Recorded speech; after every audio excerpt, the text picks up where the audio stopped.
Any hands? Proof of life. Okay, Celine knows because of course Celine would know. Anyone else? Well, all right. So today, basically, we're talking about SLAPPs, and these are strategic lawsuits against public participation. And yes, this term was very new to me until a few weeks ago when I finally was able to coin what it is that activists go through, or anyone in our society who's willing to speak out against any injustices goes through when they're being able to be stopped, or when big authorities or companies or even governments are doing that and it happens to be very legal. So just to start off our event, I will give the ground rules and then we'll take it from there. First of all, please respect all voices. Everyone has a right to express their views. Listen actively and respectfully, even when you don't agree with the views being shared. Also, kindly ensure that you use respectful language at all times. Also, kindly ensure you stay muted when you are not speaking in order to avoid distracting the rest of the audience. You're also free to switch on your camera or your video as long as you do not have anything distracting you or anything that could distract other people. Thirdly, do not interrupt others when speaking. Either use your raise hand function or the chat box if you have any questions. Kindly stay on topic and ensure all questions are on the subjects under discussion. Lastly, confidentiality matters in this conversation. Please do not share any personal stories or sensitive stories or information that has been disclosed during this session without the permission of the people that have shared. Now, to kickstart our session, as you know, we have 3 speakers today. That is Watsala, Executive Director of the Center for Independent Journalism with us. She will share with us today on their research and basically introduce the session and tell us what SLAPPs really are and what they are in our community so that it's easier for us to even be able to see them and take note of them. We'll also have Celine, manager at Save Rivers, an organization that has actually survived and triumphed over a SLAPP. She will share on their experience and as well be able to answer your questions on how to navigate these SLAPPs. Lastly, we have Raj Suryan. He's a lawyer, a criminal lawyer, just to be clear. And he covers and mainly represents those that are charged for assembly and expression. And he'll be delving and answering your questions on what it means to do your activism work within your rights and where in which the government can come in. Now, to start off, I will play a video which will maybe open up our minds to the understanding of a SLAPP and what it is in our own communities. Bila pula kilang belakang ni siap? Tebalnya lah asap. Dah macam jerebu dah. Jauh betul lagi sungai bawah ni. Macam mana lah kilang ni boleh beroperasi? Baru kan keliling ni kawasan perumahan. Tak faham lah aku. Di. Cukup betul pencemaran kilang belakang ni itu aku ada tengok satu video ni pasal NGO protes pasal kilang belakang ni. Aku nampak juga. Tapi aku pun ambil pause sebab aku tak tahu lah NGO tu protes pasal kilang belakang ni. Memang pun NGO tu klien aku. Engkau lawyer kan? Apa aku tak fight untuk NGO tu biar sampai kilang ni? Aku tak fight ke? Macam mana nak fight? Belum apa-apa syarikat ni dah hantar surat saman. Saman juta dekat NGO tu sebab dedahkan apa dia buat. Jadi kalau macam tu fight dekat court lah. NGO tu kecil, syarikat tu besar. Kau rasa siapa yang menang? Memang kebenaran lah yang akan menang. Sepatutnya ya. Tapi kalau nak menang ni, duit kena banyak. Lagipun syarikat besar ni suka ugut saman supaya orang diam. Adil lah kalau macam tu. Tu namanya SLAPP. Memang pun. Slap in the face. Slap in the face. Bukan. Strategic lawsuits against public participation. Ugut saman supaya orang awam diam. Sekarang ni, apa je yang kita boleh buat? Okay, lain kali kalau NGO ke, media ke, dedah pasal perkara ni, kita kena post kat social media, kita kena sign petition. Public pressure ni sangat membantu tau. Tak kisahlah kalau berlaku kat belakang rumah kita ke, atau belakang rumah orang lain. Right. So the video we've just watched shows us the power of the public and what they can do to navigate issues that they're unsatisfied or dissatisfied with in their own areas. Now, I'll give it to Watsala to give us further insight on what truly a SLAPP would be and how we can navigate them, as well as what's currently going on in Malaysia or even around the world in terms of SLAPP cases and what they've been able to research as the Center for Independent Journalism. Watsala, I'll also give you the opportunity to introduce yourself. Over to you. Thank you very much, Mas, and very good evening to everyone. Somehow I've switched on my video, but okay, it's on now. I do have a brief slide that I will be using. What I'll be doing today is just generally providing an overview of what is SLAPP, what are some of the trends in Malaysia, but I do want us to look at the impact and what it means for us here in Malaysia, as well as some recommendations. A lot of the information that I will be touching on today or focusing is on the basis of our regular monitoring of FOE cases in Malaysia, which includes SLAPP cases. We produce these in our weekly FOE watch, as well as in our annual FOE report. So if you look back in the last 5 years, you will see examples of various SLAPP cases. I'm also going to be drawing from a research that we conducted in 2022, which basically looked at 15 cases of SLAPP in Malaysia. So if you see any charts that I've just included, it's on the basis of the 15 cases. Yeah. I won't be touching in depth on the specific laws. Certain references will be made, but I only have 15 minutes, so I think I would have to just literally just give snippets, but I will share a link to the report and you could get more information from there as well. A quick thing about what is SLAPP. So it's basically a term that was coined in 1996 by a couple of academics, which basically looks at strategic use of lawsuits to prevent public participation. And in the beginning, when SLAPP was coined as a word or as an action, it generally referred to lawsuits filed by corporations or businesses or top public officials and targeting individuals or organizations. And of course, it's often on matters related to political interest or social significance or matters of public interest. So out of what we saw from the 15 cases that we monitored, as well as the subsequent cases that we monitor annually, that most of the perpetrators of SLAPP basically included companies, and these are cases in Malaysia, included companies, big tech, big corporations, high-ranking public servants, government bodies, as well as leaders of ruling party. I'll go in more depth later when we look at some of the cases. It's the aim of SLAPP is very simple. It's really to use the law and whatever is available to them within the legal framework should shut down any kind of critical speech. It really focuses on intimidation and draining of resources. And of course, the long-term impact would be they distract and just deflect discussions on these matters of public interest. Given the legal framework that we have in Malaysia, often very draconian legal provisions, as well as the possibilities that where they can exploit the legal system in itself, then they use a whole range of tactics. Which, as I said, can be extremely draining because it exhausts resources, our capacity, and eventually even our morale, right? And as I said, they don't just target the individual, but they also go after the organizations they work for. And it's from simple things like basically issuing a letter of demand, but then heading towards exorbitant claims for damages and other forms of allegation. The line between big corporations and state apparatus, state agencies are very blurred in Malaysia. Because if we look at the legal framework, of course, the Constitution guarantees freedom of expression under Article 10.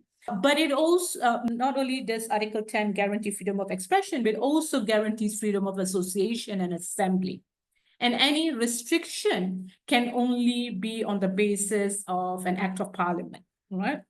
Now, our larger legal framework actually provides a whole gamut of legislation or laws that can then be used or rather misused as part of SLAPP, right? Of course, within the civil law itself, there is the Defamation Act.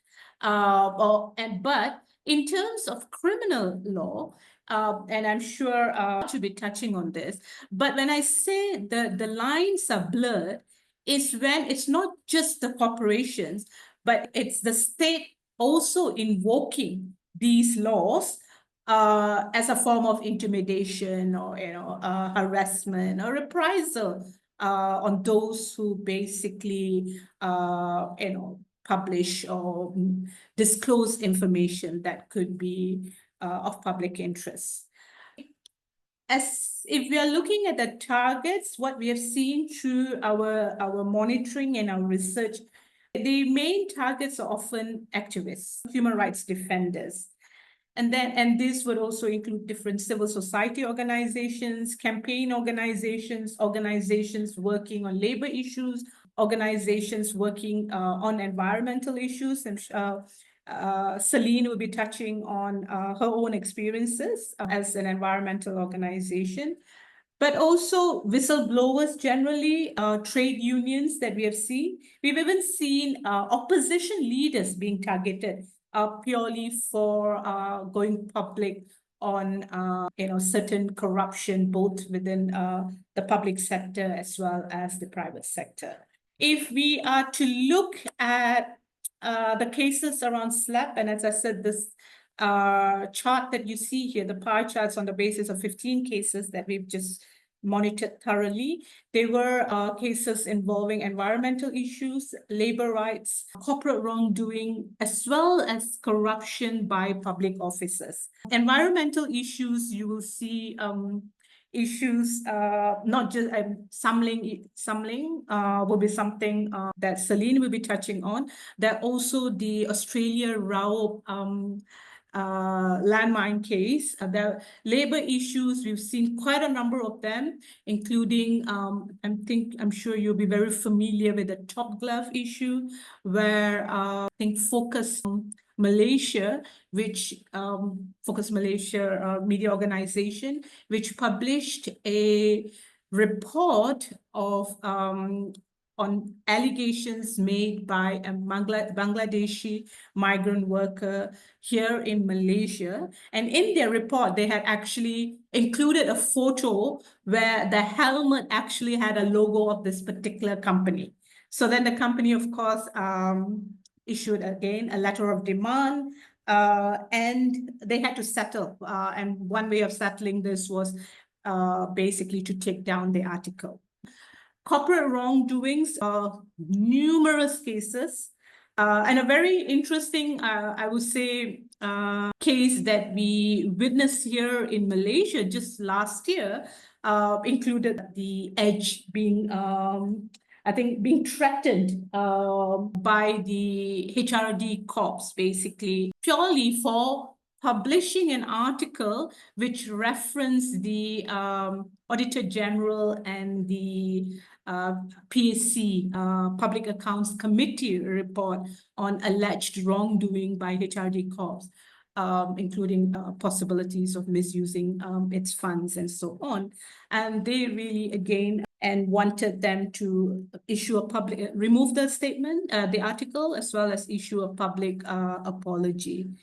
Couple of very interesting cases that we have also seen just last year, I would say, would be one case in relation to BDS Malaysia against by McDonald's Malaysia, because they said BDS in its statement linking McDonald's to Israel was defamatory, and they again issued a letter of demand, and they settled it when BDS Malaysia made a statement that McDonald's Malaysia is not linked to Israel. Another very interesting SLAPP instance is in relation to the Forest City. I'm not sure if you recall, just last year in May, and three of his reporters actually wrote an article alleging that the Prime Minister had met Winston Tan, both from Berjaya Group as well as Lee from Genting. And apparently there was discussion of opening up casinos at Forest City. The Prime Minister, interestingly enough, the SLAPP wasn't initiated by the Prime Minister. What he had done was ask Berjaya to initiate legal proceedings. So what happened was the lawyers, Vincent Tan's lawyers, then lodged a police report against Bloomberg journalists. Only one journalist was Malaysian. So Ram Anand, the journalist, was being investigated by Bukit Aman, on three different sets of laws. They invoked an act. They invoked Section 233 of the Communications and Multimedia Act on misuse of network facilities. They also invoked Section 500 of Penal Code on criminal defamation. So this is what I said, that the line between corporations, state apparatus, is rather blurred, right? Because you then use criminal proceedings to basically shut down any kind of engagement, disclosure or discourse on matters of public interest. Yeah. I want to touch a little bit on the impact. For the cases, I'll share a link to our report, and you can basically go through all the various cases that targets media, human rights defenders, opposition politician, and all for more detailed information.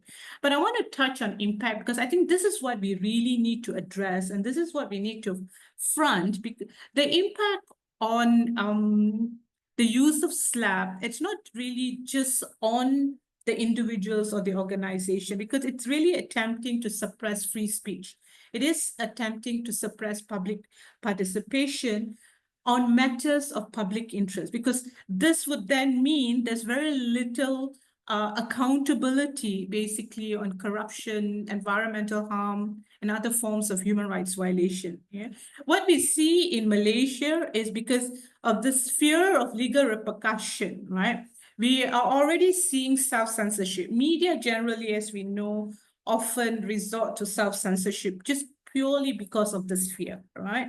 It really means shutting down of any kind of democratic discourse, and eventually us as public would have limited access to a free flow of information. If we recall what we saw in the video earlier, there is a huge financial and psychological burden on the individual or the organizations, right? Because it is very, very timely, costly when we have to deal with SLAPP cases. And, I'm sure you'll hear directly from Celine on how, they were highly burdened, and they really, at both individual level as well as organizational level, because these processes can take years. There's so much of uncertainty sometimes. And if you look at the case of the Bloomberg incident in Malaysia, right? Of course, the Malaysian was the one who was being investigated, but the foreigners had to, couldn't get them because they had to leave as well, right? So there is a larger, broader impact as well. Then, as civil society in the media, it actually sends a very, very clear message. And this is really evident in our current environment when it comes to free speech and expression, because the message we are getting is that any kind of criticism can be long, drawn out, costly legal matters. Yeah. Then it's also often an abuse of the legal system, right? We are seeing the current loopholes and turning our legal system, especially this arsenal of laws that we have, as a tool of harassment. So often there are many number, if we look at the cases that we've been monitoring, quite a number of them are rather frivolous cases, right? And we really need to focus on broader, legitimate concerns that affects us, the public.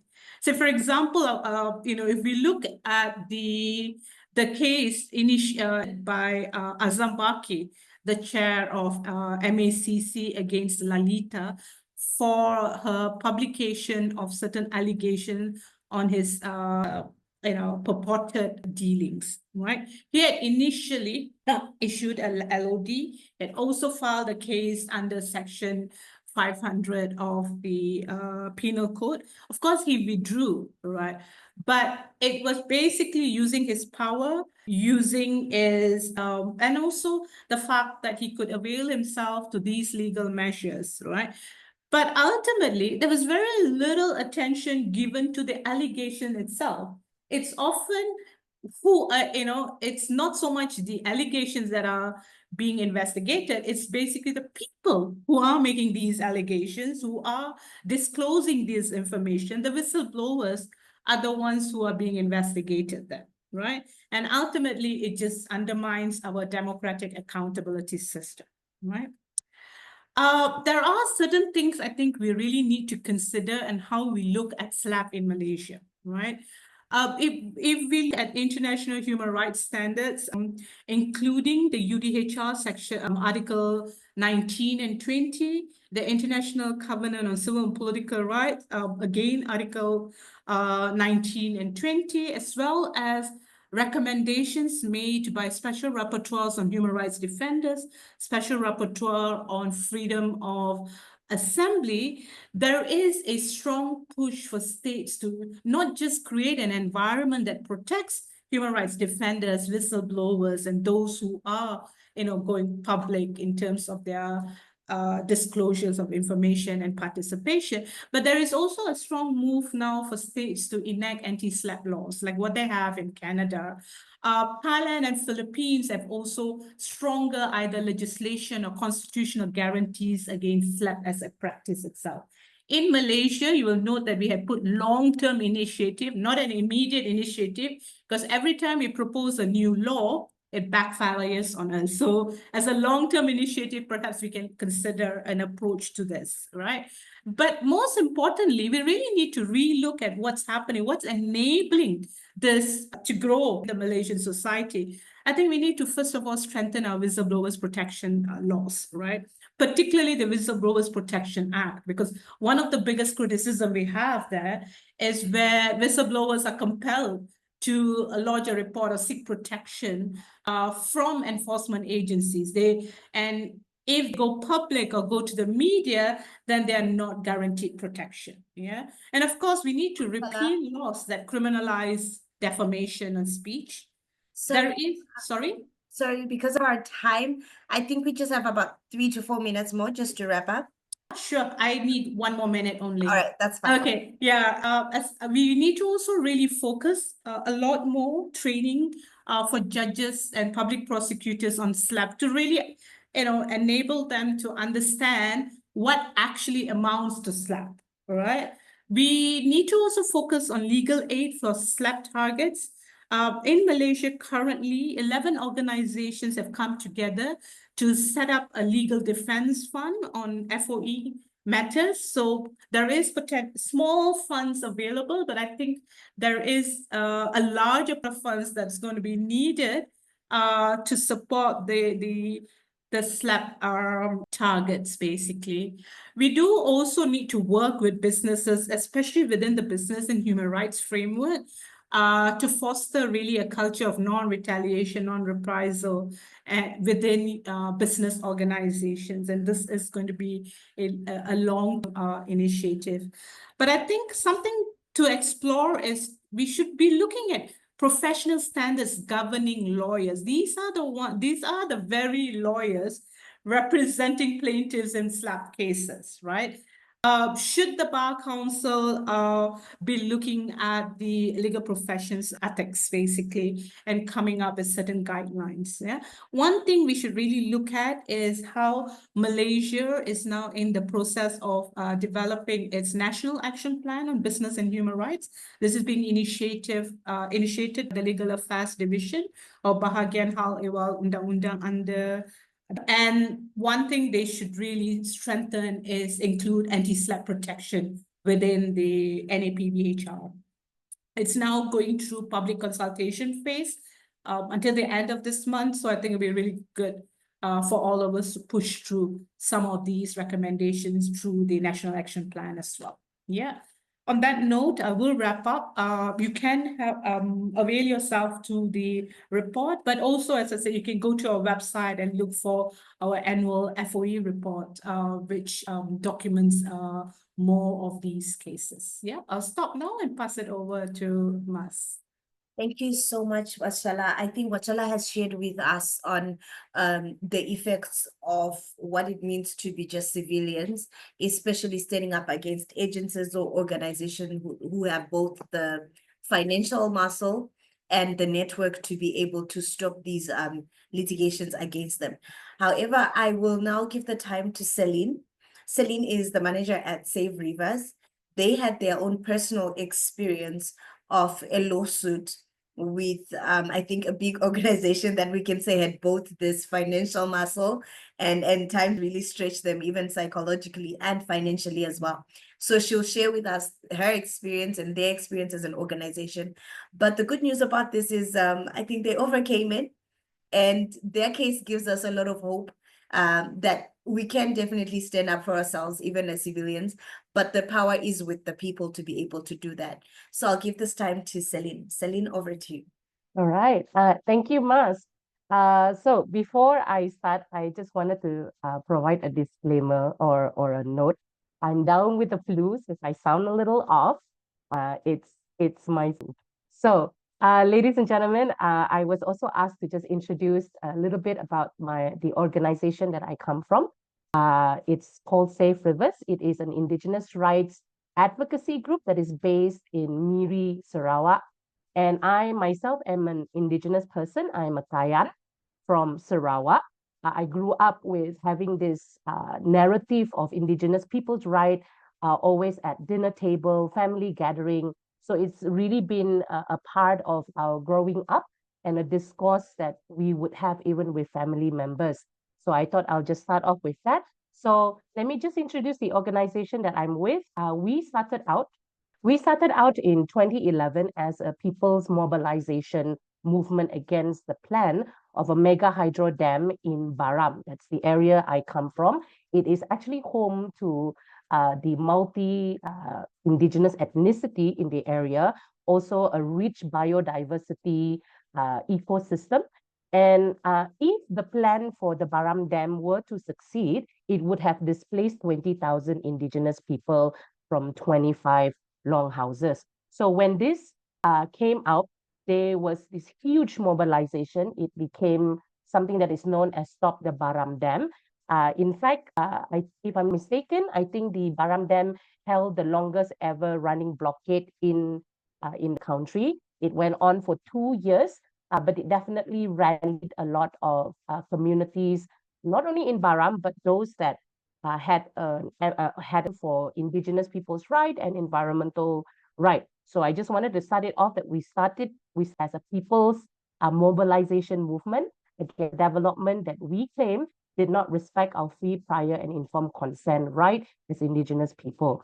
Then I want to say that it was successful, this particular first ever campaign that brought us together. And the Baram project was suspended in 2015 after a huge protest and people's resistance to it. So for us, it is a win, and that definitely motivated Safe Rivers to continue on our work. We started out very loosely as a people's movement. Then we became probably a more established NGO in the last 7 to 8 years. We're barely 10 years old as an NGO. So our vision and our mission is to empower indigenous people to protect their land, rivers, and watershed. And we do this through capacity building, networking, research, education, and advocacy. So we spend a lot of time in community, with the community, helping them with documentation. We are running agroforestry, women empowerment. One of the projects that I absolutely adore being a part of is something that is known as community mapping, where community would also map their territorial domain. So just to showcase, we have been working with various counterparts. It could be regionally, locally, and also internationally. We also learn to lobby certain issues with certain government sectors and so on. All in all, the gist, our vision is we believe that development can be done without destruction of livelihood and without the destruction of the environment. So now I would like to come to the issue at hand, to the reason why I'm invited here. So in 2020, mind you, that was during the pandemic, our community from an area that is known as Guranai woke up to the news that their area was actually certified under what is known as the forest unit. So this forest management unit is parked under Malaysian Timber Certification Council, and it gives the branding that that commodities that come from this area are sustainable and respect the free, prior, and informed consent of the local communities and indigenous peoples there. So understanding that this is supposed to be known as a sustainable scheme that has all of these strict criteria, we were surprised that it did not abide to what the community would call as free, prior, and informed consent. Because again, in 2020, they themselves did not understand how their area was certified as an FMU. So as they were trying to get information, again, accessing information is such a crucial part of our work. So they were really not able to access information that was pertaining to these certification processes. Because they couldn't do this, they came and had a long conversation with Safe Rivers. So we realized the core issues of Gurunai FMU was that communities were not aware, number one. And number two, logging company did not consult communities. Therefore, we say it did not obtain FPIC.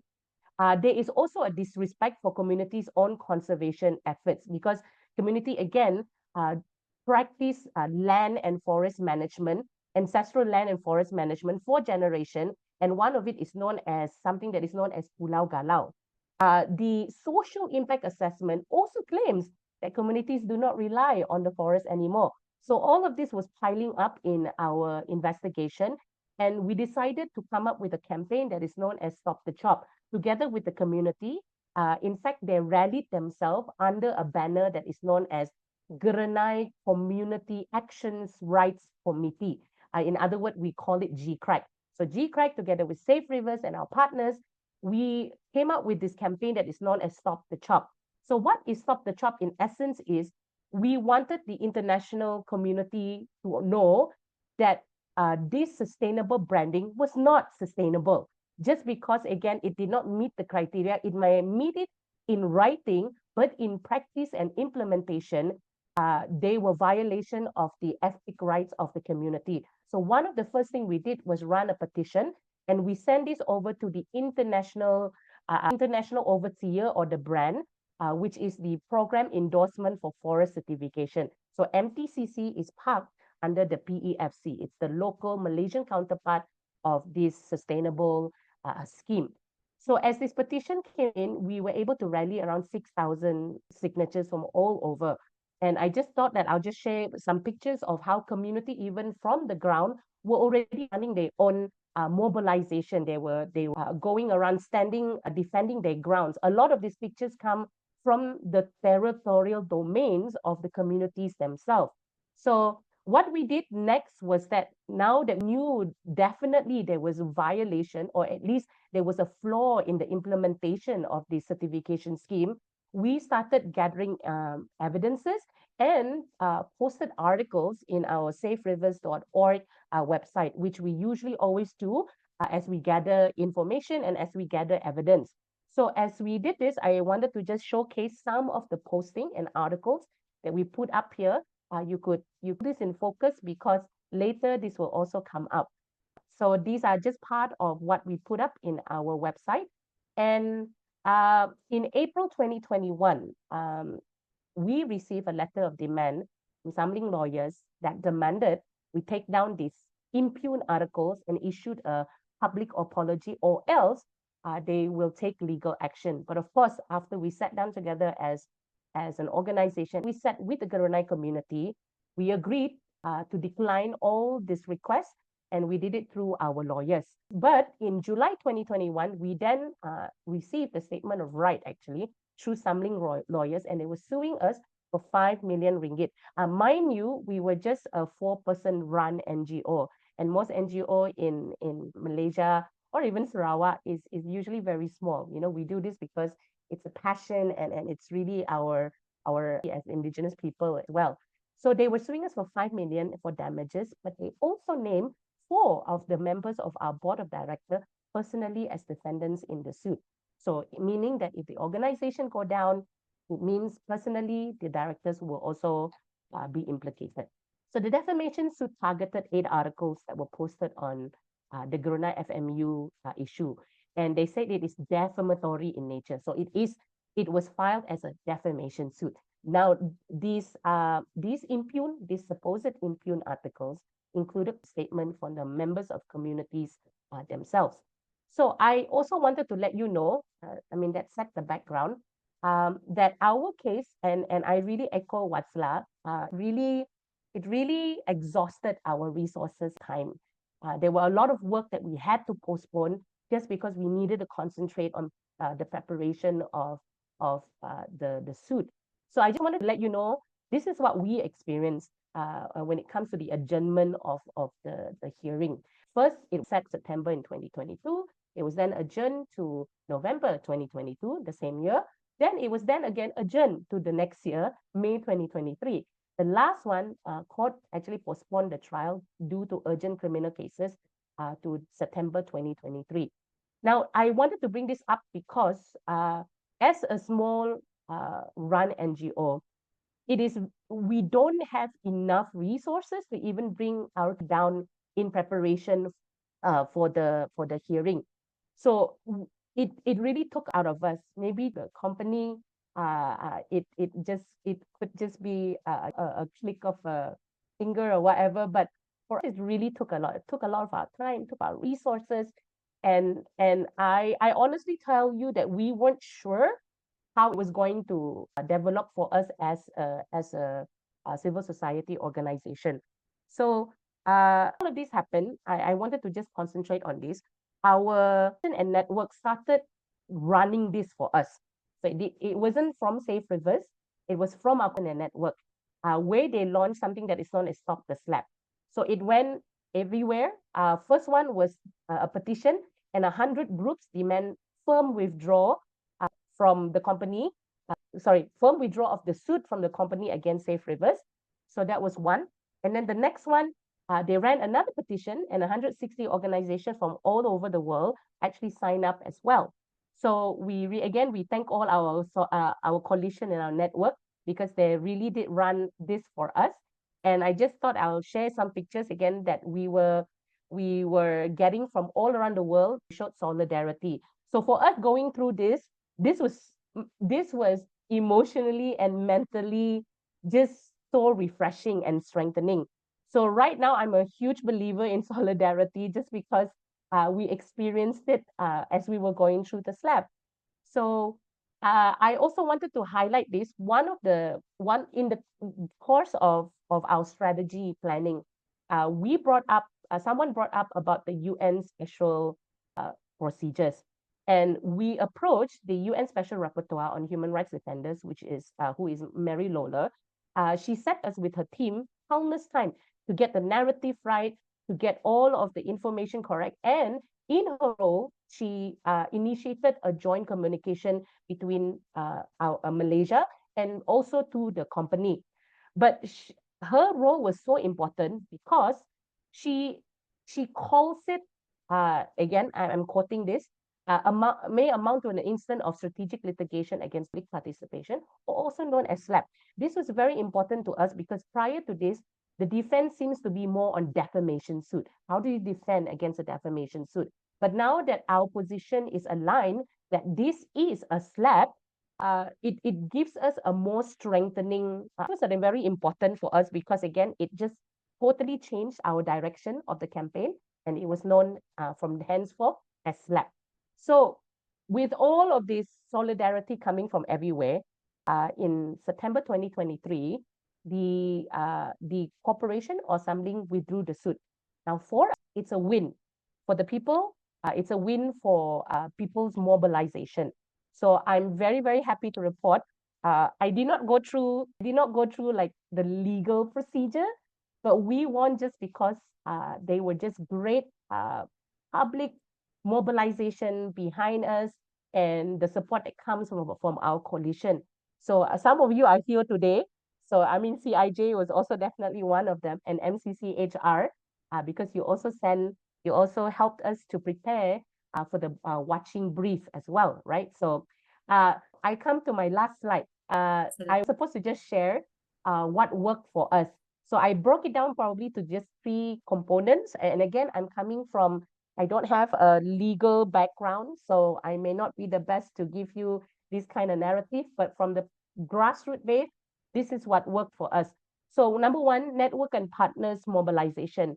This was the first thing that happened, and one of the things that we did very well, the CSO platform for reform for the environmental cluster, we meet every month strategizing about what needs to happen and so on. And because besides that too, we are also a part of what is known as the ICCA consortium. It is a global network of indigenous people. And besides that, also Borneo Project and Bruno Mansur Fund is our close partner. And I honestly think that was one of the best decision, was that our lawyers had background on environmental and human rights defenders and land rights advocacy. So getting the right lawyer, getting the right batch of lawyer was also important. Then I move on to legal aid fund, because we won't be here today if this legal aid fund didn't exist. So I've listed it down there. These are just some of it. And then at the end of the day, our own preparation, we actually prepared for the worst case scenario. As an organization, we were also thinking about contingency plan. How does it look like to transition maybe away from Safe Rivers branding or NGO or whatever? Then our board of directors was also personally preparing for the worst case scenario.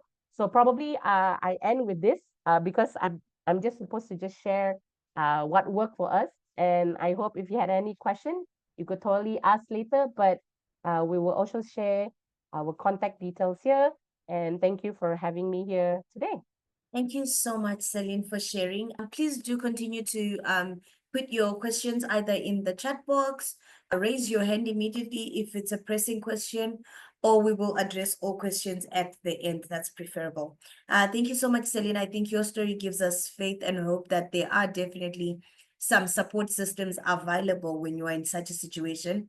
And I will highlight again, the FOE cluster is available to help, and there is funding. So do email us at the email that has been shared in the chat box if you find yourself in that situation and you need funding. At the same time, you've also mentioned the UN Special Rapporteur, Mary Lola. She definitely was very instrumental even in supporting this event. And we have a recording of hers that she expands on also how you can reach out to her office when you have that situation and you need them to help you in strategizing or reaching out for funding. Now, maybe let's take it to the last part of our session in terms of our speakers and talk more now to someone who is in the criminal sector. And let's talk about what that means in terms of SLAPP, when it's no longer a civil suit, but a criminal suit, and you're not facing a big organization in terms of, just a corporation, but it's actually the government that is now suing you. So maybe Raj can share more on this. Thank you, Raj. Hi, good evening, everyone. So as mentioned earlier, I'm a criminal law practitioner. Therefore, I'll limit my presentation to criminal law. I don't do civil cases. When a company sues you for defamation, I am the wrong person to handle that. Let's just let's just put it out there. So I'll give a few examples of situations and cases that has happened so that you might understand. Because some of you might think that, no, this is not particularly important to me. This won't happen to me. Well, I think everybody here, in some of the activist names that I see, if you started off as a person, but got yourself somehow into a particular situation against your will. That means someone want to bulldoze your house. So what do? Right? Yeah, you don't really want to be an activist, but somehow you got into it. So in Malaysia, we have a set of laws which, okay, I know we are on Facebook, but I'll do it anyway. Authorities, they can use and weaponize the laws, especially the criminal laws. And this is one of the worst, because at least if you sue someone in civil, you're still outside and you're still free. But when it comes to criminal, unfortunately, you can be arrested, you can be remanded, you can be charged. If you are found guilty, you can be sent to prison. So your life and your freedom is at stake, which is why it's a lot more scary. And it is a very good tool to use against whoever wants to voice out, whoever wants to assemble. Because you fear losing your freedom, full stop, right? And you don't know what can happen in the lockup and in the prisons, all right? So in Malaysia, for example, we have freedom of expression, and we have laws like the Sedition Act, the Section 233 of the Communication and Multimedia Act, as what Slah mentioned earlier. Then you got things like Penal Code Section 500, which is criminal defamation, Section 505, statements which cause fear and alarm to the public. These are usually the laws which are invoked either to investigate, arrest, or charge a person in court. And recently, we have seen a few cases whereby journalists and journalist media, like perhaps The Age, Malaysia Kini, they are investigated. Some of them have been raided. Some of them have been called up for investigation, such as for Malaysia Kini, when they reported on the issue of the transfers of senior policemen and why that some people are going some places, right? So 3 of the journalists were called up, and the authorities, namely PDRM, were trying to get the sources. Who gave you this information, right? And as journalists, you cannot give up your sources. That's like your rule number 1.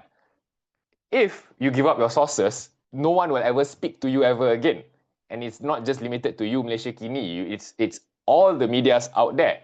And you will never be able to dig up the truth, right? So they use the laws to investigate and to silence the reporters. So unfortunately, other cases are like The Age. Well, in regards to the case that Wak Salah mentioned earlier, case, The Age actually reposted the Bloomberg article about the casinos being open in Johor. So the problem is the police investigated The Age Malaysia, Bukit Aman in particular. I represented The Age Malaysia. Unfortunately, the police, upon sitting down with them, did not know that there is something called The Age Singapore, which is a totally separate company and separate management. They just saw the word The Age and then proceeded to assume that it was The Age Malaysia which shared the Bloomberg article. They had to explain to them that there is a Singaporean The Age which is not connected with different management. Perhaps same company at the back, but not the management. What The Age Malaysia does, the Singapore Age does not know, and vice versa, right? So recently, The Age, several of their editors were investigated and were charged in court for reporting on the issue of penny stock manipulation, right? Where it's a private company that was involved. The private company was advised by their lawyers. They made a police report, and it became a criminal case for defamation. See, it's very rare that criminal defamation is even used. What it's used for, to protect a private party. rather than perhaps like Azam Baki, who's the commissioner of MACC. He's in a public position. But The Edge and Edge reported on are private companies. So if you're not happy with whatever The Edge reported, sue them in civil, not lodge a police report, and the police shouldn't then proceed with investigation, and the prosecutor shouldn't proceed with a charge of criminal defamation. Of course, the two editors were charged, and later on, after several representation letters were sent in, the case was dropped. And there was a great show of unity from multiple, because they know that if this can happen to The Edge, this can happen to any one of them as well. In the future, if you report on something that someone else doesn't like, can they weaponize the criminal sections in order to shut you up? Okay. And of course, I have limited time, but it's okay. The favorite is Fahmi Reza. He's very vocal, and he's particularly brave. Things that I personally would not even want to do, and issues that I would not want to touch. Royalty, race, police, those kind of things. TYT in Sabah recently. So, same sections as well against him: sedition, Communication Multimedia Act, Penal Code. Why do they keep on going after Fahmi? Whereas I see there are other artists who draw and produce similar art in protest of a particular issue. So in my personal opinion, after Fahmi, because Fahmi is one of the most well-known persons doing this, and if they can go after Fahmi, it shows that they can go after anyone else. So if they arrest Fahmi, they investigate Fahmi, it will be reported in the news usually. And the other people out there, seeing that even if be arrested and charged, will then be scared. So I better not do such similar things. I better not draw similar cartoons. I better not come up with such parody work. So in that sense, going after Fahmi will silence every other activist there, just because of fear. And of course, I've heard people saying that Fahmi can do it because he got a team of lawyers. And anytime anything happens to him, the lawyers will be there. Whereas the rest of us, we are just small people. If I draw something, I get arrested, I get investigated, no one coming to save me. Which is why I think that protecting Fahmi is very important. He stands for more than just being Fahmi Reza. Whatever he does, protect him, and others will feel safe as well. Fahmi being arrested, released within 24 hours. Others will now know that worst come to us, it's only 24 hours, I'll be investigated. And there'll be a team of lawyers coming to support me, right? So what else? There are various reasons, as you know, why people choose to express themselves or assemble. You might think that it's not relevant to you in particular, but sooner or later, there will be a particular issue. I see people like, Arul, who stands up for the people of lower academic backgrounds. I see people like Siti Kasim, who's vocal and has gone all out to assist orang aslis. Okay, recently, a hot topic, NGO, animal rights. NGOs for animal rights. They started animal rights. To me, I don't know, because I was oblivious to whatever is happening with this, but animal rights in Malaysia has been coming up recently with all these videos going viral about animals being tortured, killed, so on and so forth. So there are NGOs which are coming up, speaking out, even gathering, assembling, passing memorandums to your local council, your politicians, parliament, gathering in Sogo, gathering in Dataran Merdeka. So other things are like pollution and environmental issues, such as building of incinerators in the housing area. If I remember correctly, there was one that was in Rawang recently, whereby there was an incinerator to be built quite near to their house. So whatever they were going to be burnt, supposedly, you burnt rubbish or whatever, and then you can convert to energy. It was very nearby a housing area. So the people of that housing area decided to protest in front of Majlis Perbandaran Selayang, as well as to a memorandum to, I believe it was YTL Power, which had the contract or was supposed to build the incinerator, right? So in both times, they were called for investigation. When they gathered outside Majlis Perbandaran Selayang, they were called for investigation. when they gathered outside YTL Power Bukit Bintang, they were called for investigation also. The only time they only felt brave because they consulted a lawyer beforehand, and a lawyer was constantly with them throughout the whole process of investigation. If not, all this would be very alien to all of them. They're just normal, regular people who don't come across the police. They were not, to these people, the only time you come across police is when you have done something wrong. The only time the police want to investigate you is if you've done something wrong, and they have done nothing wrong. All they did was just trying to stand up for their right and for their own safety and for their family, because it's their family homes there, right? Okay. Other social issues, like we're talking about politics, economics. In recent times, mahasiswa or students have taken to the streets, gather peacefully in order to get their voices heard. And of course, I think you've heard recently that quite a number of them were called up for investigation, right? And this is the problem, because students are quite scared. They are sent to university to study, and if it's come out in the news or in the media, their parents will come after them. I mean, that one is not a legal problem, but it's a social problem. It's quite simple. If why is my son and daughter, being investigated by the police? I send my son to university to study. Next thing you know, these kids will be hauled up by their own parents, one nice tight slap, and the next thing they'll be out of activism, right? So it's quite dangerous for them. They need to know that they have their rights, that there'll be a lawyer there to assist them. Other things are like land grab or orang asli, rural lands being taken away, temples, whereby big developers are trying to get rid of all these temples so that they can build their condos and whatnot. So yeah, so the basic stuff I've covered already, the big laws and all that.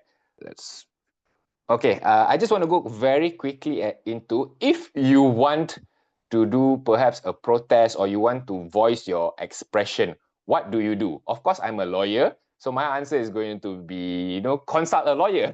That's the most helpful way of doing it, because you have no experience, you have not dealt with such situations before. You might not know whether you're doing something right or doing something wrong. Of course, if you do not have an access to a lawyer, the next best thing, or in fact, actually, the better thing to do would be approach NGOs. I think you have people like Arul PSM who are very experienced in organizing gatherings, protesting, giving out memorandums. Another NGO that I know is Suara Rakyat Malaysia. They basically, if you want to organize a peaceful assembly, you approach them. They actually can list down for you the step-by-step checklist of what to do. Prepare your Section 9(5) Peaceful Assembly Act notice, how to fill up. What do? You form a whose name to give. If you need a legal team, they can give you names of a few lawyers who possibly can assist you in planning, as well as post-event circumstances, like after you do your event, gather already, the next 1-2 days, you'll receive a call from the police. You're a face that we recognize. Please report yourself to IPD Dang Wangi, for example, to be investigated, right? So if you want to criticize, if you want to write articles, if you want to make videos, I know nowadays a lot of this activism is done via TikTok. My advice to you, but it's really up to you how you want to do it, is to do it in a very professional manner. So if you see lawyers, I'm not putting ourselves up, but we write differently. We write in a very professional manner. I can call a person an idiot, but in a much nicer manner, right? So, but the problem with the videos that you see online, it's full of emotions, and it makes the recipient and the people quite angry. To be careful how we say things. Perhaps if you want to call leader A incompetent, perhaps you highlight the flaws that he or she has done, and do it in a proper manner, rather than, oh my god, this guy is F word, this is an idiot, incompetent, don't know how to do his work, better step down now. So when it's very emotional, then the recipient, the people watching the video also would see it as something that will stir anger. Whereas when you see lawyers write their pieces, it's a lot more professional, whereby if you're investigated later, you can say that this is merely my legal opinion and I have the right to do so. I did not in any way harm anyone, and it was not my intention to do so. It was not to create an offense, right? So, right, I think academics as well. Academics, they write in a very different manner, full of information, knowledge that can be shared. When you read about people writing about the basic constitutional rights, it's very different from the public lay person trying to stir emotions. So we have to be careful when we write. Of course, each to its their own. Some of you, I know, purposely try to pursue the route to stir up emotions, because like not the public response to emotions. You write a long legal article of your opinion, perhaps nobody wants to read past the first paragraph, right? Well, you make a TikTok video full of anger, shouting, raised voice, unhappiness. It does stir up emotions of the public, and they want more attention. But just be careful. My suggestion is, if you have a statement that you want to go out to the public, read it first. Perhaps some amendments can be made. It can be drafted in a better manner. So planning stage, as well as after the aftermath, the investigation, if any arrest or any charges. But of course, our current government, actually, they came into power because they were formerly the ones being subjected to investigation and all that. So they promised not to do this, but unfortunately, it has been used against whoever voices their opinions against those in power now. So, our PM just only said that all investigations under Section 9(5) of the Peaceful Assembly Act will be halted. That is after all the noise has been made. So there is some progress, but unfortunately, other acts like, your Sedition and the Communication Multimedia Act, is all still there. So we have to be careful, have a lawyer on standby. Even better, have one of those NGOs on standby in your planning stage as well as your aftermath stage. Okay, I'll just leave it at there for now, Mas. You take over and that's about it. Thank you so much, Raj, for sharing. I think we had some questions that I received earlier before we actually started, when people were signing up the registration form.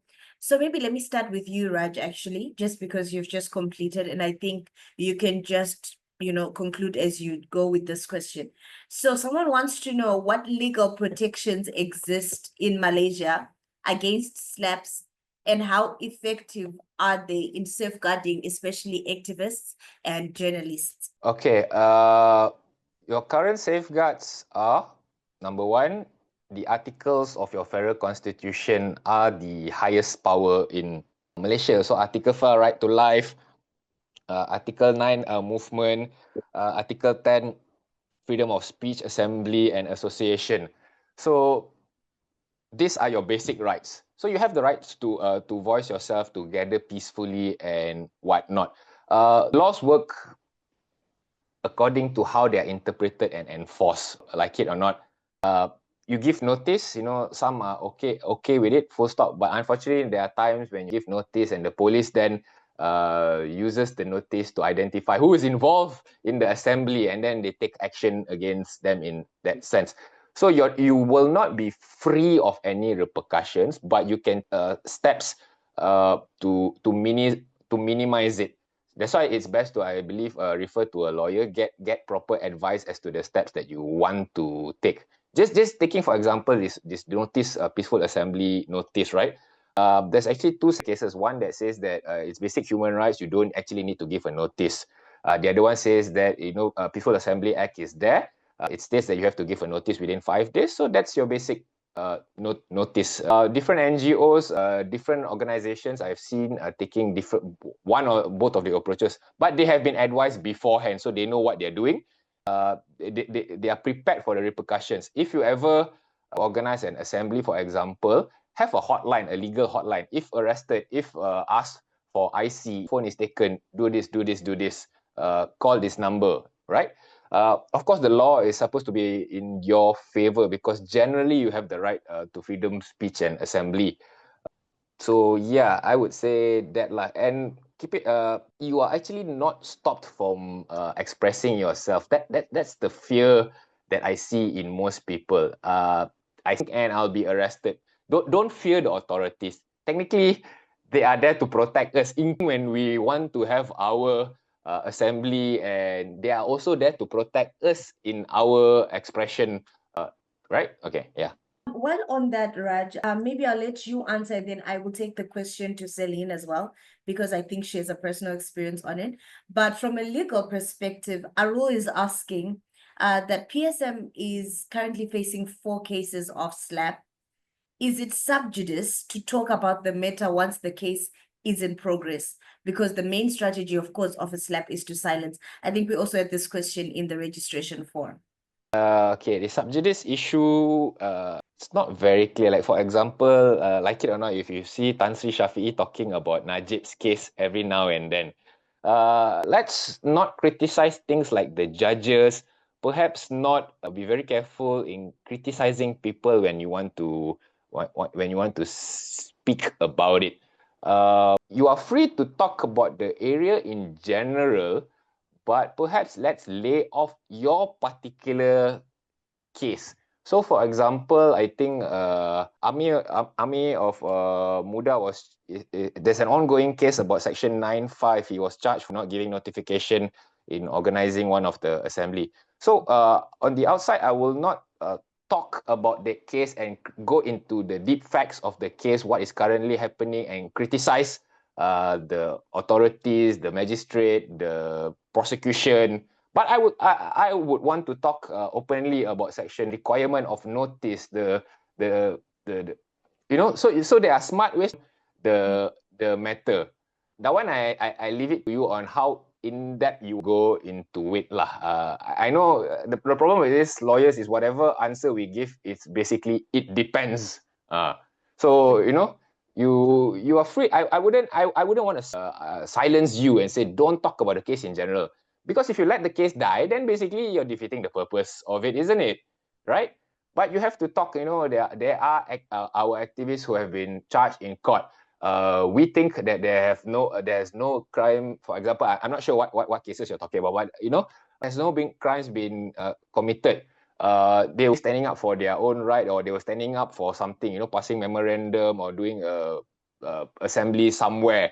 So but don't go as far as to, you know, criticize, you know, the police and the magistrate and the prosecution for bringing the case.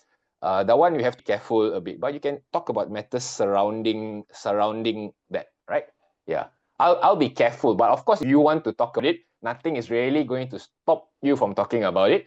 And you know, if worse comes to worse, whatever you said has crossed the line and it has reached the years of the prosecution, then the prosecution can apply for a gag order in court.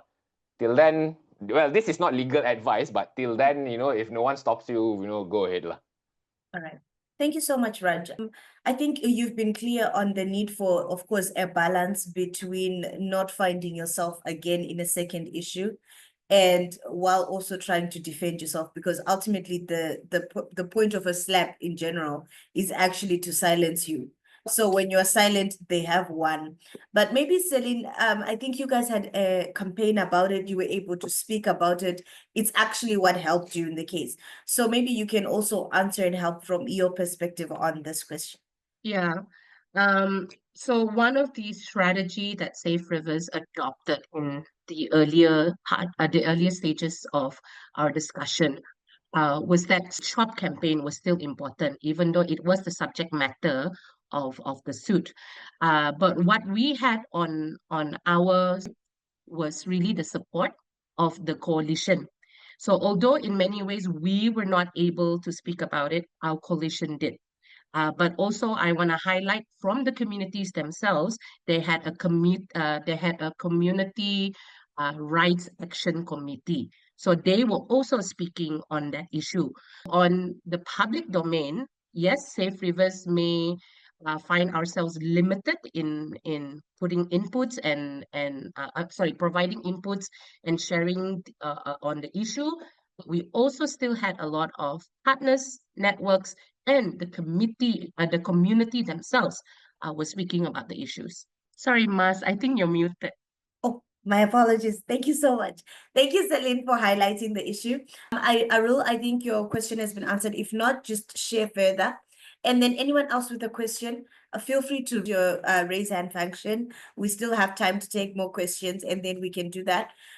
In the meantime, I also have another question here that was in our registration form, and maybe I'll direct this one to Wasila, and it's on implementation of SLAPPs as a means or a method to restrict freedom of speech.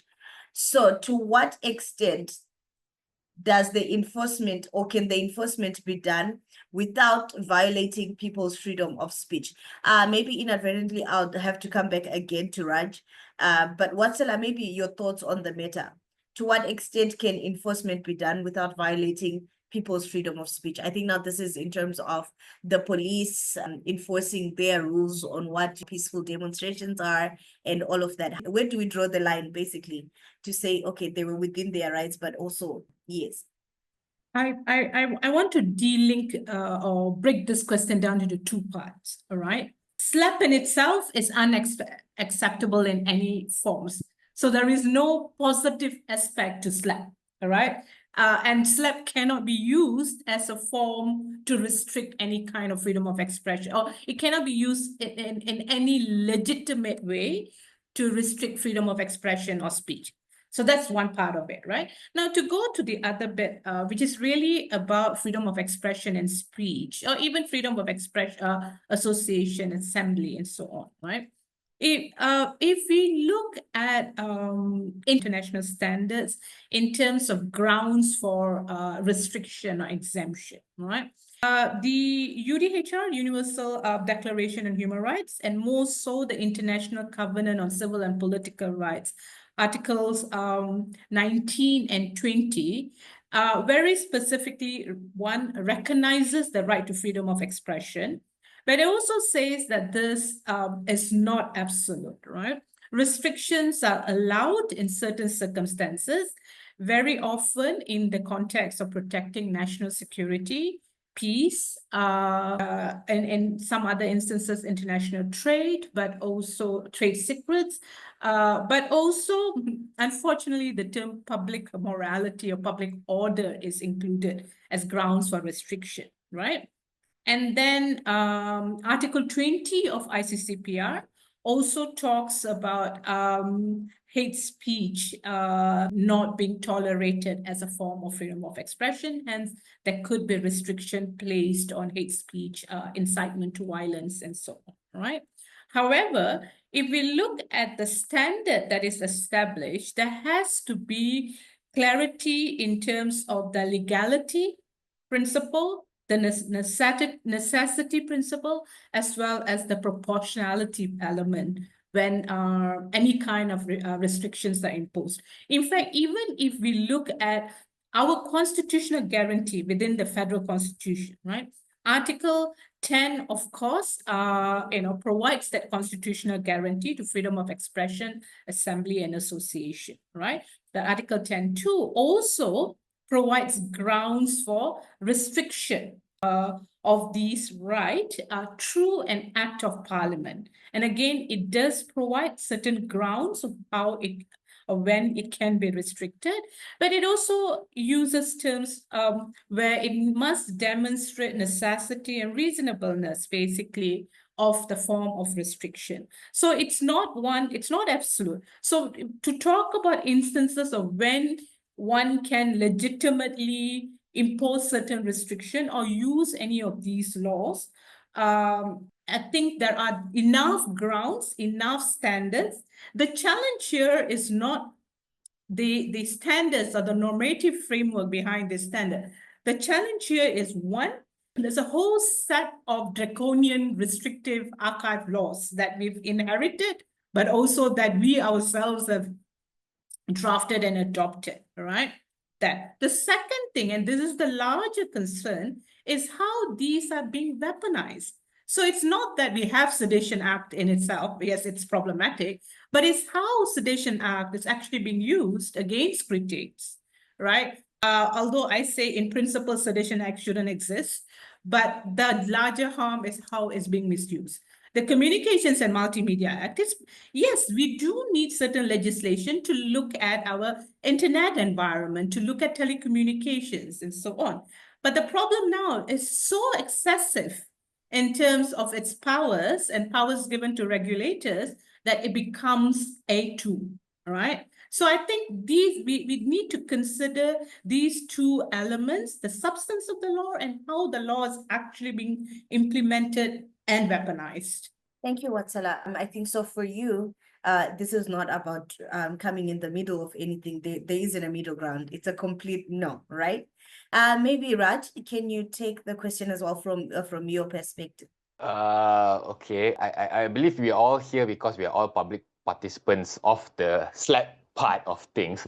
So I'm not sure that I want to advise the authorities on their power because they have all the powers in the world, right? All the laws and all that benefit them. It's merely how they choose to interpret it, how they choose to enforce it. So that's you do not have to worry yourself about the authorities lah. They are in power. It's us who are the small ones that need to be concerned, right? And all the laws that Watsala has mentioned and all the terms that she mentioned, realize that they are very widely drafted. Morals, security. What does that mean?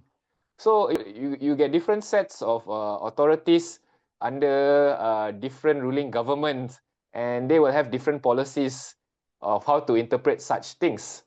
So that's why I said the concern is less with them and how they will have enough powers or not, whether to take care of the peace and all that. They have more than enough powers. They have so many powers under different laws. In fact, I think one of our arguments is you don't need things like sedition because you already have the penal code.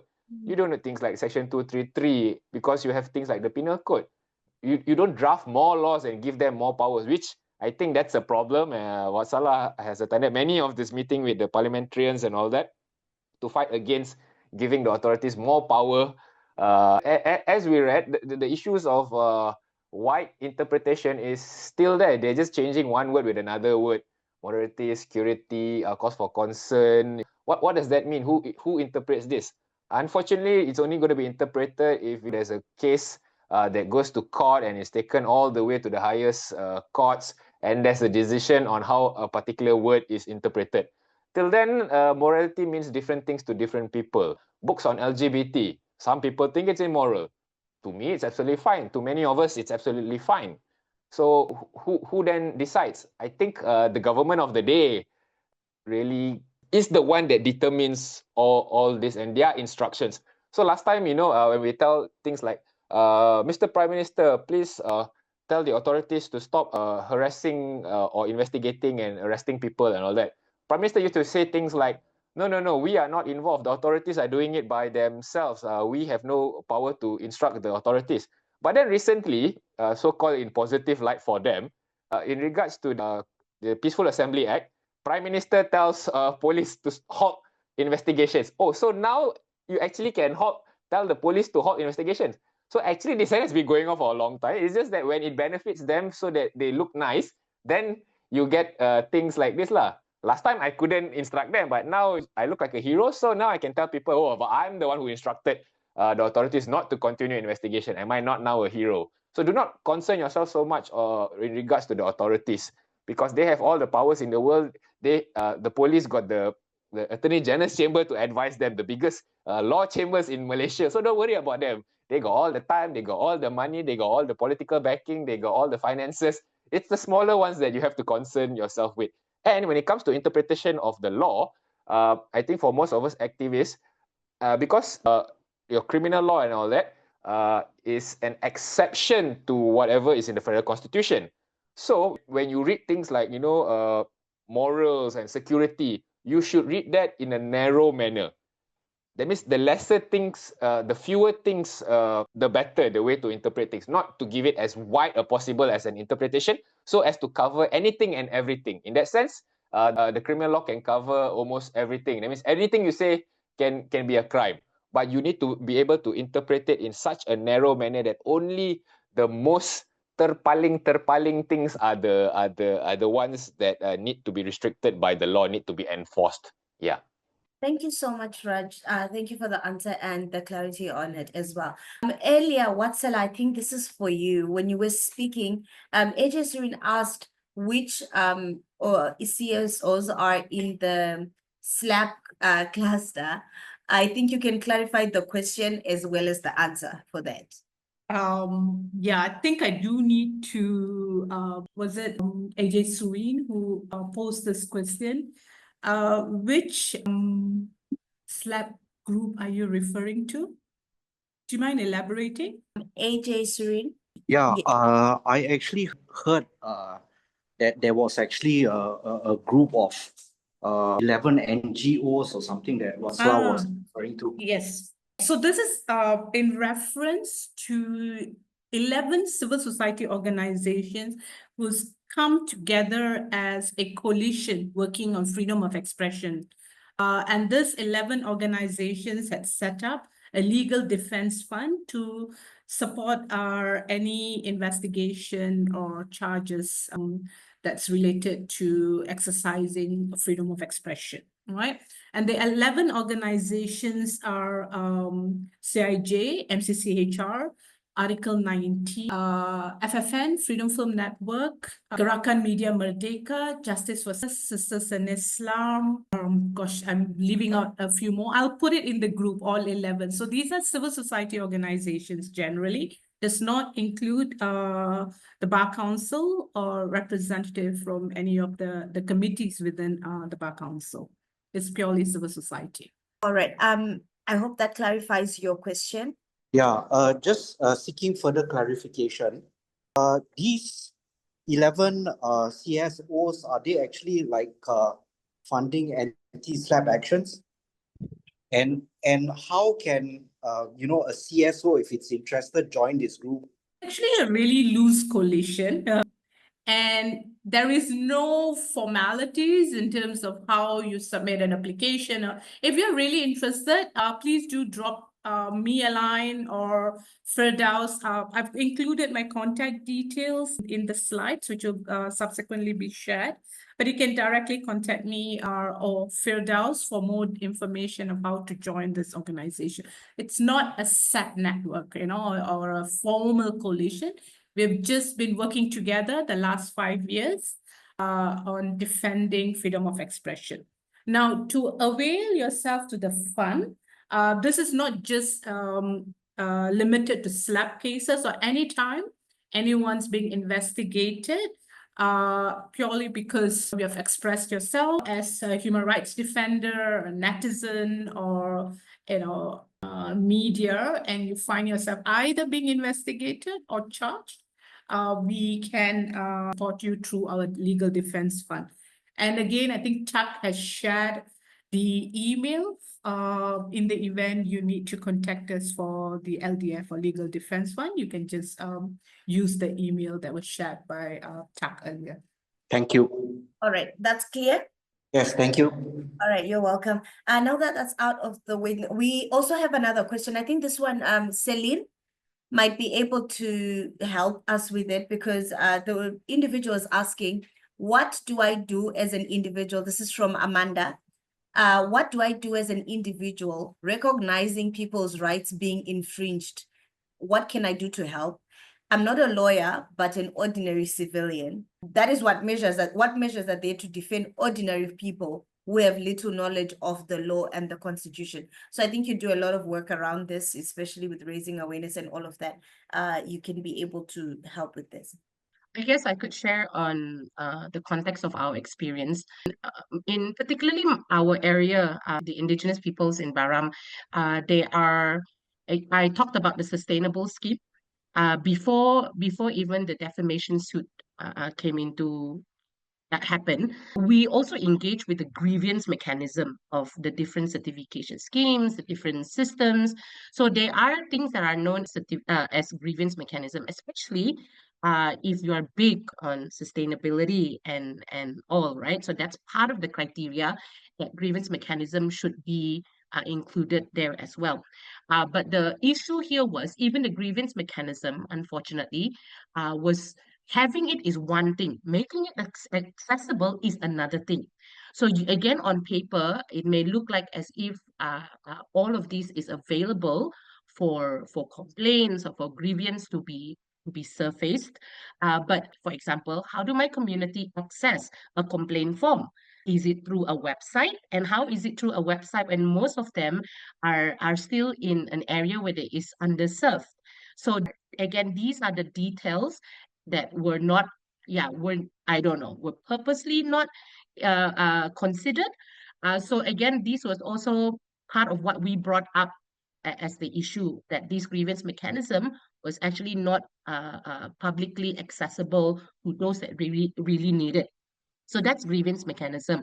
But the other side of things as well, if I would to speak on behalf of the perspective of our community, is that we actually learn a lot more by asking. Like one of the things that the committee did was to engage Safe Rivers by going to organization entities that may be able to point you to the right direction. I can now boldly say a lot of my community members who may not, again, do not have any legal background, they may not understand, they may not have any knowledge of law and constitution, but if you ask them today, they know what they can do to protect their rights. So I guess these are all just these steps that you take, but it's all motivated. Your cause motivates you. So I think I've seen how motivation can bring even a group even further in trying to be competent and an expert in the issue. So I would say, yeah, there are many people that you could ask the questions, NGOs, lawyers that you could have conversations with. So these are the steps that my community, again, who are forest dependent, who lives in the area, these were the steps that they took to understand the situation. I think Amanda, is your question answered? Mas, Amanda had an earlier question. Are lawyers who defend at risk? Yes. Can I answer? Yes, sure, please. I'll just take it. So far, no authorities have threatened me in any way. But once again, when I do my work, I don't criticize the authorities. And when I do speak with the authorities, be it whoever, SKMM, communications, or the police, basically you are doing your work, I am doing my work. We are just on different sides. You are not my enemy, right? You have instructions from above. I understand why you are acting. Sometimes, right, the police are in agreement with us. It's just that because they belong to the other side. Even the police feels the pinch of, prices, inflation, petrol price, subsidies. It's just they cannot take to the streets and voice it out. They have families as well. So sometimes, when you speak to the police, they're like, yeah, we agree with what you're doing. It's just that, we can't do what you are doing. So that's about it. So they are human. We are human. I'm not going to praise them and say that they are the best kind of people. But police, they are doing their job, they are doing their duty. Sometimes, of course, I do hope that authorities use more discretion, be more humane when they do their work. But when you speak to them, they are also overworked. They also don't want to take up some of the cases, investigating some of the cases and all that. But they are pushed from above. The favorite statement is, arahan daripada atas, which English translates to instructions from above. All right. Thank you for that. I think, is it Terry? I see your hand up. Please just wait a moment. Maybe Raj, you can also answer this question that we have here.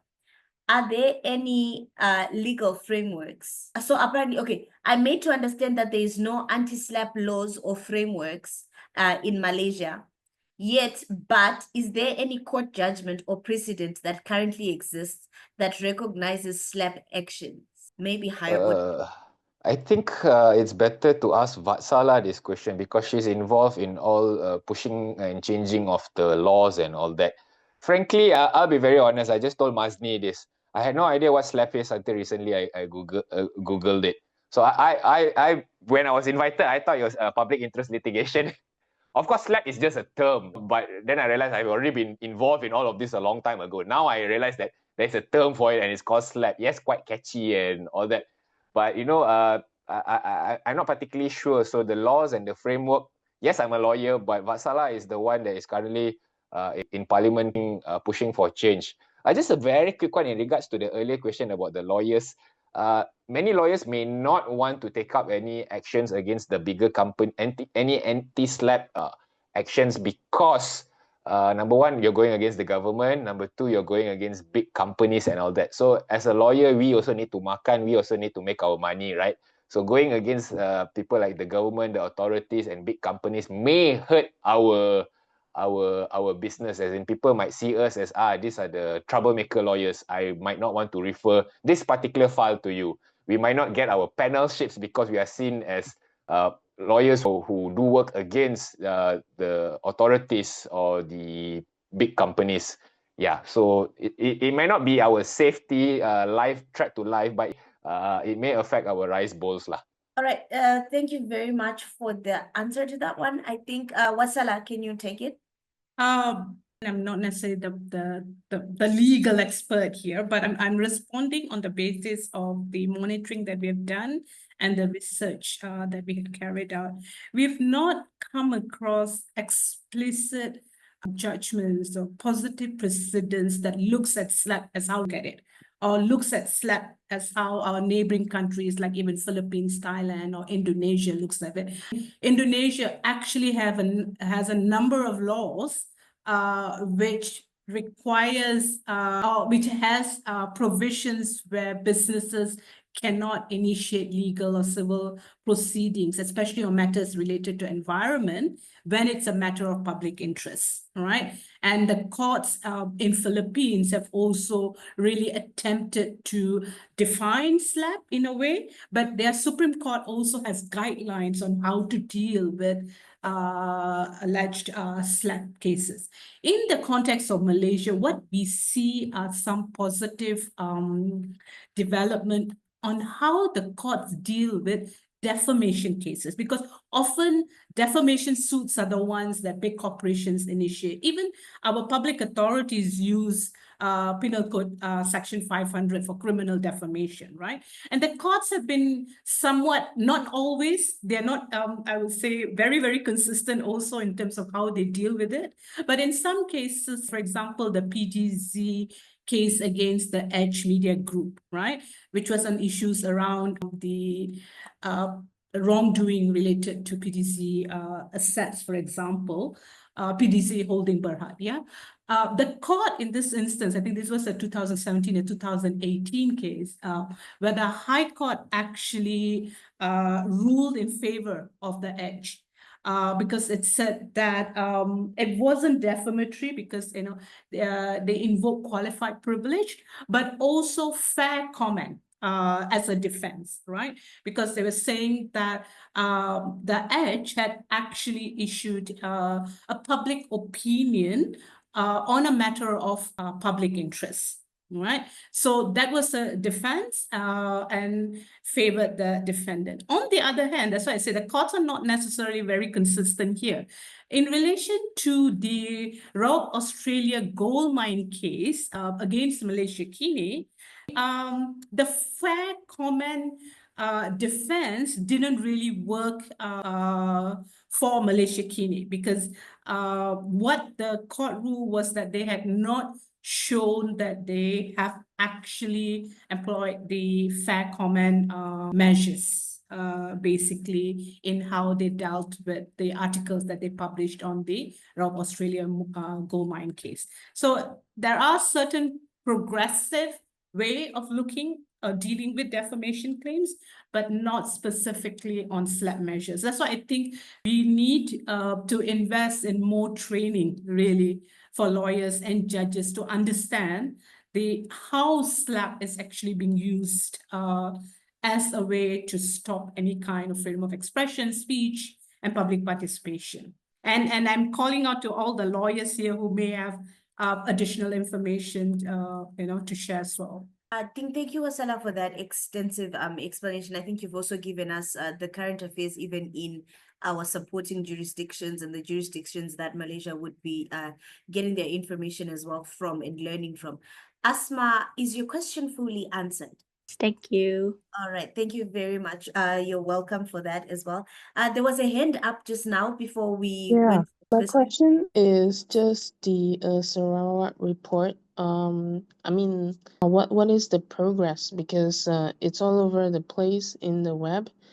If I try to find out whether the editor who speak up in defense of our public interests has got her relief, or is she suffering some kind of case by the somebody? Thank you. Like Raj or what Miss Wathla could answer. I appreciate your feedback. Sorry, I can't answer. I'm not particularly familiar.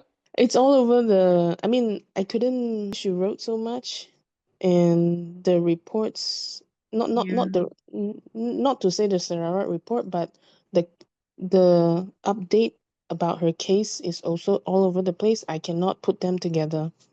I just wonder whether she has got her relief or she suffered more.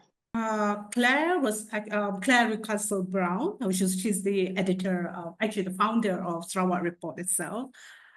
Actually, unfortunately, what happened was she was found guilty of defamation against the Terengganu royalty. And she was tried in absentia and also now sentenced to 2 years of imprisonment. I think some exorbitant amount of fine. For the life of me, I can't remember how much it is. And there is now a funding process going on, a crowdfunding basically to support her, which is really unfortunate because, as one of the person instrumental through the Sarawak report, to really forefront corruption, all right? And it's so much matter of public interest. At the same time, we have our legal framework and our legal system which continues to act as a barrier. Thank you. I think Celine has just put the amount in the chat. It's 300,000 ringgit. So that would be the fine. Yes, Celine. Tiri, is your question answered? Somewhat. I suppose she continued to write about this part of the world. And is there no way we could, how do you say, I mean, it really taints Malaysia in terms of so-called our archaic law or our treatment on public interest issues. Is there any way we can is there no way out? Maybe Watsala, back to you. Two possibilities. I mean, aside from all the recommendations that we looked at, I think the immediate thing is really to look at law reform in a very comprehensive way. The fact is, defamation laws, including criminal defamation provision within the civil code, is increasingly being misused. All right, it is being used as a form of intimidation and harassment. So there has to be more, I would say, sustained advocacy and push for the not just reform or amendment, but some of these needs to go, like, Section 500, criminal defamation needs to be repealed. There are many other laws which are being weaponized and which then adds to the burden and the fear that many activists and media experience. So that's one thing. The second thing, and this is actually more specific, I would say, for the media, there is one positive thing I would say. The Media Council bill is expected to be tabled for second reading as early as next week, this parliamentary sitting. So that could, in a way, if used effectively, implemented progressively, could provide a layer of protection for media, because it would institute a dispute resolution mechanism which would create the interface between public media and the government. So it's no longer solely the government being the sole arbiter of whether the media is guilty or not, or people availing themselves to civil remedies, including, the civil defamation suits. So some positives, but I think there needs to be more concerted initiatives, strategies, and solidarity in pushing forward these reforms. Thank you, Watsala. I think the case is also a reminder that we still do have a long way to go. It's also sobering in what could go wrong and how bad it could get as well. Teddy, are you clear now? Or do you have a further question, or anyone else with a follow-up question on it? Feel free to raise your hand. Kindly also please check the chat for your reference, everyone. There's a link that's been sent in by Celine. That is the GoFundMe project that's being done for Clay. So do check it out for your reference as well. I think we'll wrap up our session. Any more questions? Last call. Anyone else? All right. If we have any no more questions, please kindly click the feedback form that's in our comments right now, and would really appreciate your responses and to know how you felt about this session for future improvement. Better still, you can also check your email. There's a link that's also been sent there, and you could use that to respond and give us your feedback. Celine, also, Celine, maybe you can speak. It's okay. Switch on your mic for the last comment as we wrap up. Also, please prepare to take the picture. So just as Celine is closing, all of you just prepare to switch on your cameras for our picture. Thank you. Celine? Are you asking me to wrap up on what I was writing on the chat? I'm asking you, yes, wrap up on what you were writing on the comments. Yeah. So maybe just an assurance that Claire is not demotivated by the situation. I think we're just asking what we could do from our end. And I guess I want to echo what Wasla said, that the work is long, but it's also an important work. And again, we could say legal definitions or the legal route, but at the end of the day, I think you could reach out to her as well. Like, you get on this route report. There's this like I say again, like your vision or your cause can motivate you to do a lot more than you could imagine, if I would like to put it that way.